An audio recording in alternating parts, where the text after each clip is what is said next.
let us start with Blackwork, as we've all seen it. This was the new ITV crime drama. They don't do a lot of those. Starring sarcasm. Starring Sheridan Smith, who we don't see a lot of on the telly.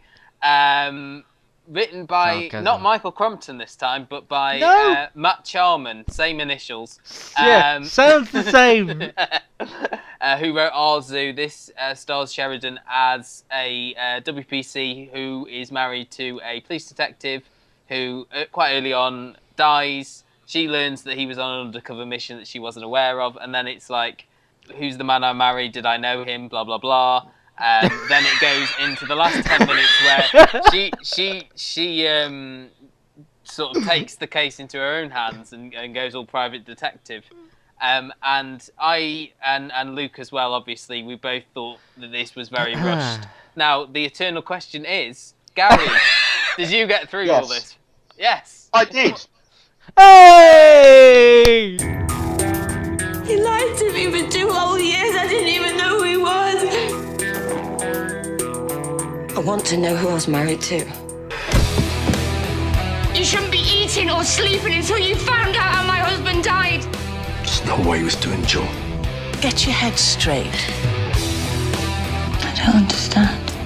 Believe me, it will all be over. I do agree with your comments. I did like it, but I did feel that it moved along at a fairly electric pace. I know Luke has written an article for the website about, are 3 episodes enough, too many, too little? And I agree that this feels like more like a 4 to 6 parter. Because I thought everything with Sheridan Smith and the grief and everything like that was brilliantly done. But everything when you switched to the police procedural side, all the coppers and stuff and all that, felt a bit out of place. Wasn't as compelling. Have you checked his phone? I rang him at 22:11. I left a message. I'd like to know if you heard it. Go home, Joe, please. I don't want you seeing this place. I need to see it. Please let me in. No, you don't. You need to go home. Okay, Joe? Listen to me. No, Joe. Joe! No. Joe! You can't go in there.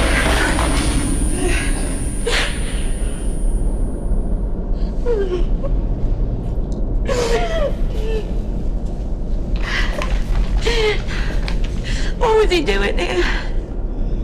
Let me take you home, Joe, please. He lied to me for 2 whole years. I didn't even know who he was. Joe.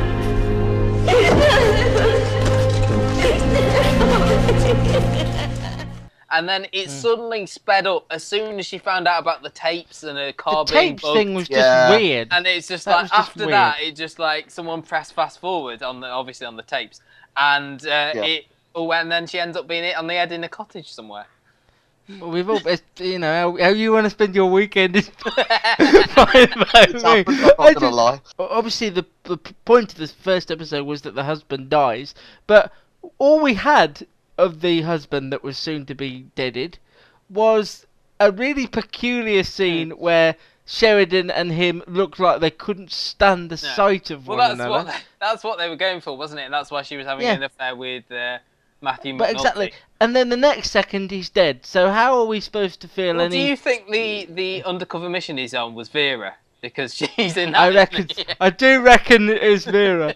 And you would want to keep that a secret. The thing is, again, much like True Detective, I found it quite hard to connect with anyone that wasn't Sheridan Smith. Because you didn't get any time with them, you didn't know who they were, and I think in that we've talked about this that this was very much someone from that, someone all these sort of recognisable actors who do a lot, Geraldine James and Douglas Henschel and Matthew McNulty and soon to be Phil Davis and Ace Batty as well. I think as well, in the hands of a lesser actress than Sheridan Smith, I don't know whether this would have had any impact on me at all. The other thing that I liked was I liked the interaction with the children. I mean, I liked the fact that you've got an older boy who's clearly struggling a little bit, and he was the divorce. I like the fact that you've got that sort of family dynamic. Yeah, the modern family sort of dynamic. I like that as well. Yeah, I appreciated that. The mum of her stepson then wanted him back when the dad died and stuff, and there was that relationship. But I just Do felt... you feel that I'm right? Do you think if this had been a 6 or a 4-parter... I think maybe a 4, maybe another Yeah. episode, maybe... I think They must could have admit, paced had- it better. Go I on. liked the fact that you didn't the fact that you didn't see too much of him meant that there was that mystery around what happened to him. But you're right, we didn't get any of the dynamic of him really with Sheridan Smith's character, with his children. Yeah. You need I a think- little bit more yeah, of that. I agree. Yeah, that's definitely. Yeah. And Yeah. also, I think it could have maybe ended with the tapes. That would have been a good Yeah. sort of, We should say, when Matt says tapes, they were actually CDs, Yeah. but because Matt's in the north, they will always okay be then, set CDs tapes. she was being taped. Yeah. All of her Uh, affair was being taped, not the affair. My article led to some interesting opinions, but the most interesting one I wanted to bring to the I podcast saw team's that. attention was from Chris Lunt, who you may remember wrote 3-part drama Prey, which is coming back later this year. In my case, ITV asked how many episodes I wanted to do, and I chose 3. It could have been 6 if I'd wanted, but I felt the story of a guy on a run may have outstayed its welcome after 3. If memory serves, the 3-parter was a harder idea to sell at the time, but it wasn't an issue on the second series. But the point he's trying to make is that ITV had actually no say in how many episodes his drama was. But I So I think don't Prey know. worked as I think Prey had that. Well, yeah, pace because to it's it. fast paced. Yeah, It's, yeah. you know, But Black Work probably, you needed a bit more context about, we've all said this about the relationship, about about her husband, and I think it needed that a bit more. And I think had it been a 4 instead of a 3, I think we would have had that.